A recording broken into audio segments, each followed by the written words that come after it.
Hello everyone, thanks for dropping by. Went to see the new Star Wars movie yesterday and I thought I'd do a little video about it. There's the ticket, if you can make that out. £8.75. That's how much we spend here in Britain, a little town where I live called Warrington. Probably a lot more in London or Manchester. But anyway, my impressions of the movie. I know there's been a lot of bitching about it on YouTube videos about how gynocentric it is, so I'll address that in a bit. But the actual movie itself, it was quite good. I quite enjoyed it. 2.5 hours went quite quick and it didn't seem as long as it was.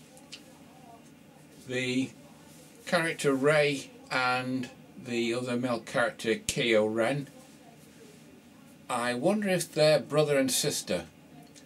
As you know, Kylo Ren is Han and Leia's son, and I didn't expect Han Solo to get killed. That was a shock. But anyway, I suspect they're brother and sister to continue the brother and sister theme of Star Wars. As you remember, Luke and Leia are brother and sister, and they're Anakin Skywalker's children. So Keno and Rey might be Anakin Skywalker's grandchildren. There's a lot of criticism about the character Rey just being instead a scrap collector, and all of a sudden she can fly a starship, i.e. the Millennium Falcon, quite well, and she's somewhat of a dab-hand with a lightsaber, even though she's not a pilot and she hasn't had a moment training with a lightsaber. You will recall that Luke Skywalker also had hardly any training, but then he intuitionally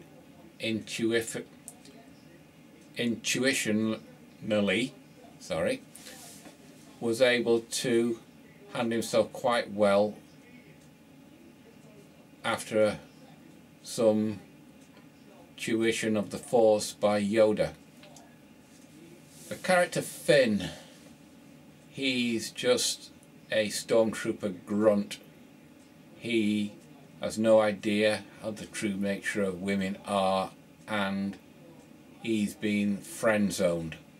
Remember, she gave him a hug and then a kiss on his forehead when he was in the Rebel Alliance infirmary after being wounded by Kylo's lightsaber during that duel in the forest.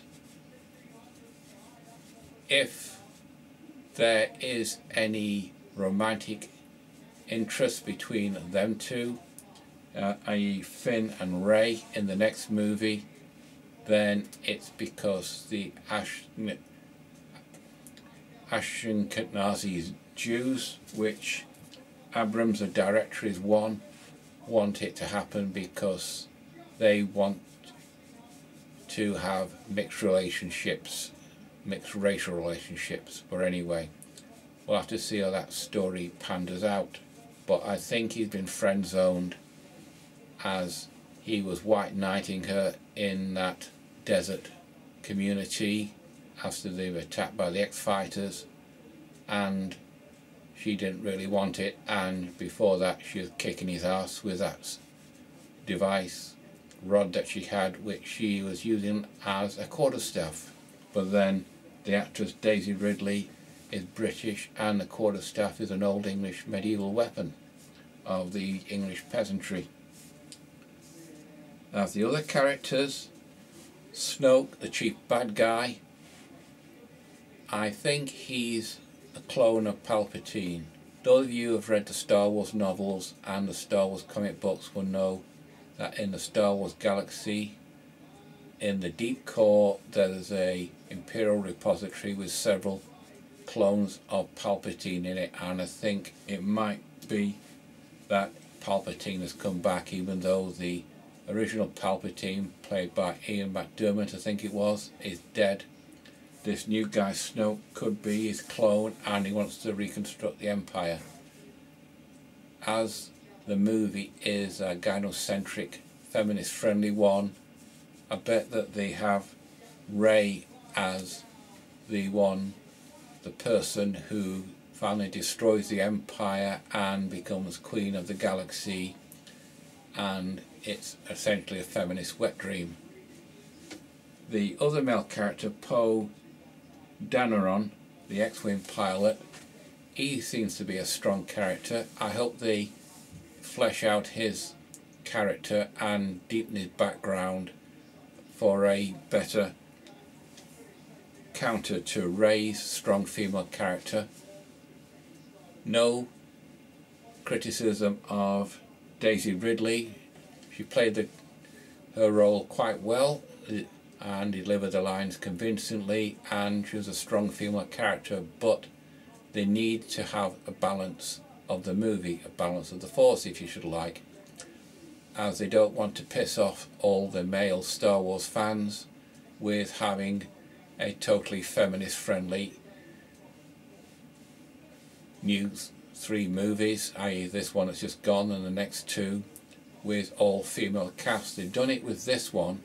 You've noticed that some of the male characters have been replaced by female characters, namely Yoda's replaced with that ancient 1,000-year-old female alien.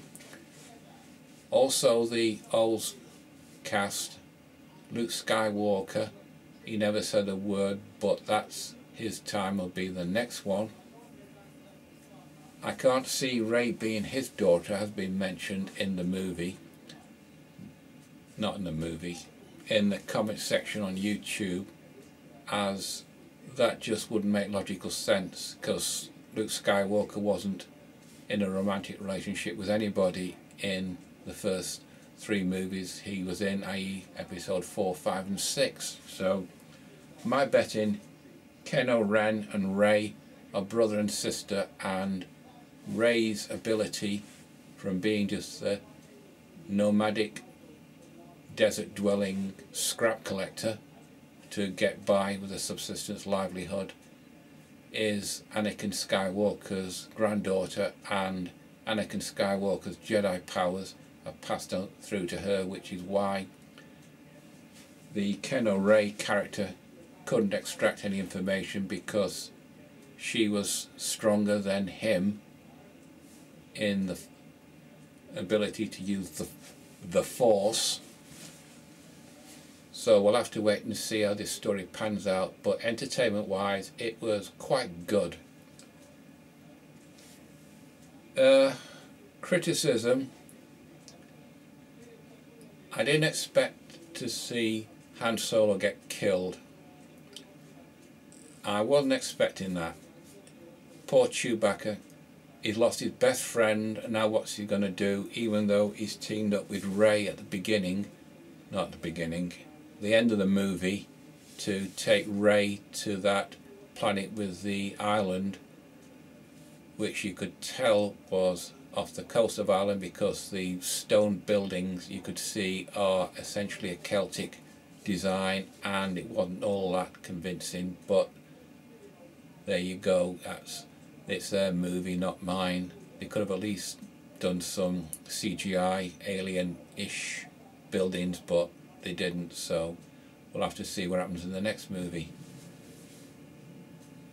Carrie Fisher, well, she is no longer the fresh-faced young girl that we all remember, those of us old enough to have seen the original one. I was 21 in 1977, and Star Wars was a quantum different sort of sci-fi movie from the usual stuff that we'd seen up to then, including Star Tripe. Yes, that's Star Trek, or I call it Star Tripe. She didn't have much expression in her face, probably a bit too much Botox, and she's very matronly now, and not the girl in the metal bikini that guys remember a long time ago. Plus their meeting was a bit strained. Okay, they're both middle-aged and they've not seen each other for quite a while, but there didn't seem much affection between those two characters, and the hug was all rightish, but an on-screen kiss between them two would have been a bit icky, and I'm glad they didn't do it.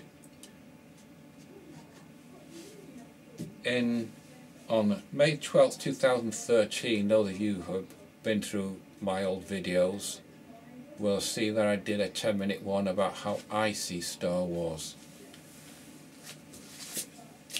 When Dad was in the operating theatre getting the gallstones removed, I did several walks around the hospital as I waited for Dad to be brought back to the gastro ward, and I saw this in the hospital shop.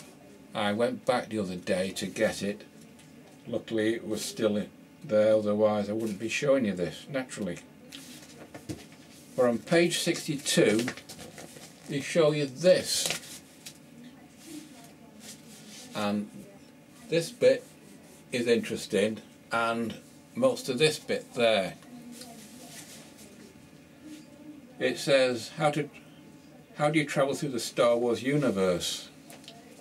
And it says the Millennium Falcon is one of the fastest spaceships in the Star Wars universe, as it is the fastest hunk of junk. It travels 25,000 light years per day, which is really moving, and can reach 9 million times the speed of light. So 25,000 in 5 days. It can cross the Milky Way galaxy, as our galaxy is about 120,000 light years across. Now here has got how fast the Star Wars starships go through space. The Death Star travels at 1 million times the speed of light.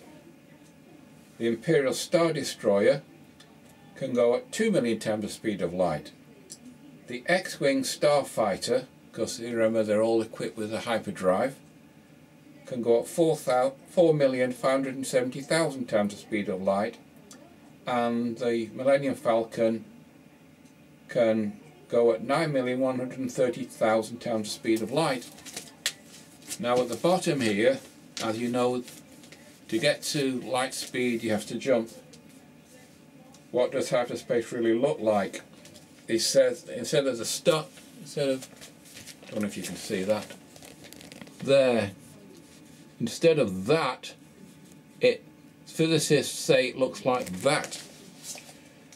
According to physicists, you would not see the leap through the light wall as is depicted in the film. Well, nobody's done it yet, so that's just conjecture. When a strip of stars hurtles past, instead they would just be a disk of glaring light. Maybe, but as I said, that's just conjecture. Anyway, it says at the top, passing through the light barrier, the speed of light is around 300,000 kilometers per second, as we know, leads to hyperspace, which has up to 11 dimensions and avoid Einstein's cosmic speed limit. Well, what I've read, I think the physics of dimensions is called quantum physics, or it could be interdimensional physics, but there's a branch of physics that deals with the theoretical possibility of other dimensions. So the way to travel through the interstellar medium at thousands and millions of times the speed of light to get from A to B in a realistic time limit instead of warp travel via star tripe, it could be possible. It needs, of course, to jump through the speed of light, but Einstein's theory of relativity, I've noticed physicists are finding holes in it. Apparently we have the 3 dimensions we know of: length, width and thickness, and of course time. That's there for a few seconds. I put it down. If you went in a time machine back to a few seconds ago, you just see that there, the length of time that something is in one spot. Now apparently the theoretical theories are read on the YouTube, not YouTube, on the internet, there's the 3 dimensions that we are in now at this moment, but sort of a parallel, there's alternative dimensions like the 3 dimensions, and like this glasses case is here in our 3 dimensions, but in a parallel one it's similar. As you know, if you read Star Wars, it's the shadow, every bit as solid as the mass here. That's why you have to chart your course through hyperspace. So maybe we're sort of nibbling at the edges of how interstellar travel will happen, instead of going to the normal 3-dimensional space that we know, restricted by Einstein's speed of light speed limit. How we would jump the light barrier, you have to have a hyperspace motivator, and as I said in my video May 12th, it's a fairy tale for technology in the future, but if you look in the books, Star Wars cross sections, you'd see the cross section of all the various vehicles in Star Wars. I was hoping to heard something about repulsors, but apparently not. You can only find out about repulsors on the Wikipedia site on the internet. But anyway, as I mentioned in the video about you've still got one foot in the past, you can push from A to B by pushing something along, by pulling something along, or a combination of pushing and pulling. Now maybe the hyperspace motivator combines both pushing and pulling, and I've read papers from an American called Stan Deyo. He's currently living in Perth, Australia. He's been there for quite a while. But when a plane goes through the air, you get building up pressure wave, and when it breaks through the sound barrier, it collapses, hence the sonic boom.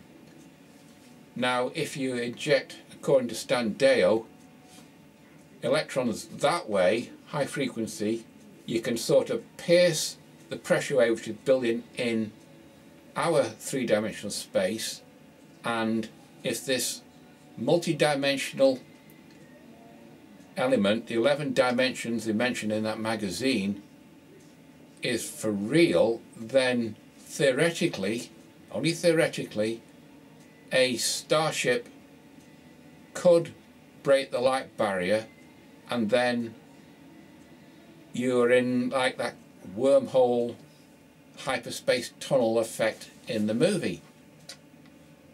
Doesn't say that it will happen in real life, because our understanding of multi-dimensions is akin to the level of understanding of electrical industry, electricity, in Michael Faraday's time, which was in the first 2-3 decades of the 19th century. Well, it took 150 to 200 years before we really got into it. It was DC power, and then Tesla gave us the concept of alternating current, which is running my computer, this light, the mains connected to this camcorder. But anyway, the way we could travel through space, I believe, I hope, no, I believe is more akin to the way Star Wars does it than what happens in Star Trek. The repulsor technology, though, that takes a little bit of understanding, because gravity, as you know, the Earth is holding me to the floor, and if I drop that, it drops. But in the Star Wars cross sections, there's the land vehicles, you see a repulsor generator. So maybe gravity has a frequency. If you have, unlike poles, it repels. So maybe gravity works that same way. If the gravity's got a frequency and the repulsor generator generates a permanent field, then the vehicle will just float like Luke Skywalker's land speeder did in those scenes in the original movie. Of course, that was just special effects with it on a framework and wires, but it might happen as the vehicles that we drive today, as I said in another movie, they're all essentially refined versions of 19th century technology, namely the internal combustion engine, and it's just still a metal box on a set of wheels going along a prepared strip of earth that we call a road. You look at any of the cities of the earth, all the vehicles are all on the ground, and there's lots of space above which can be utilised if we ever develop repulsor technology, which I believe one day humanity will. But going back to the movie, it's a feminist friendly movie that is entertaining, but it's been doctored to a degree of social engineering. I'm not going to say any more because I know this video is about 20 minutes long and I don't want to bore you all, but anyway, to me Star Wars is based in the future. This movie reinforces that, and I like the way that they can move around the galaxy freely, and I hope humanity's future is like that more than Star Tripes, as the Star Wars has a more believable feel to it. I think I'll wrap it up there now. Right people, you know the routine: like, dislike, subscribe, thumbs up, thumbs down, wherever it is you want to do. It's completely up to you. So until the next one, which will probably be next weekend, something like that, that's it. Bye.